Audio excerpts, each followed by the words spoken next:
নূরের ওপর হামলার ঘটনায় তীব্র নিন্দা জানিয়েছেন বিএনপি মহাসচিব মির্জা ফখরুল ইসলাম আলমগীর। এক বিবৃতিতে তিনি বলেছেন, বিএনপি সকল শান্তিপূর্ণ রাজনৈতিক কর্মসূচি পালনের অধিকারের প্রতি শ্রদ্ধাশীল।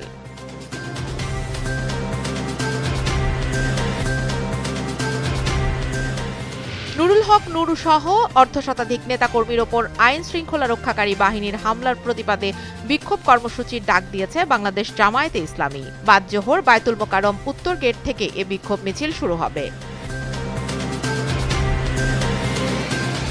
মাদারীপুরের শিবচর উপজেলার ঢাকা ভাঙা এক্সপ্রেসওয়েতে 4টি যাত্রীবাহী বাসের মধ্যে সংঘর্ষের ঘটনা ঘটেছে।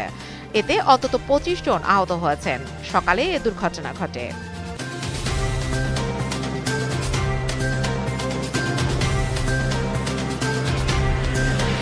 ফিলিস্তিনি প্রেসিডেন্ট মাহমুদ আব্বাস ও আরও প্রায় 80 জন ফিলিস্তিনি কর্মকর্তার ভিসা বাতিল করেছে যুক্তরাষ্ট্র।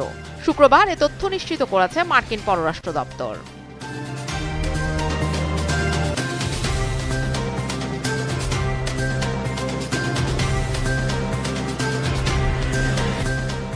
স্প্যানিশ লা লিগায় মায়োর্কার বিপক্ষে মাঠে নামছে রিয়াল মাদ্রিদ। ঘরের মাঠ সান্তিয়াগো বার্নাব্যুতে বাংলাদেশ সময় রাত 1:30টায় শুরু হবে ম্যাচটি।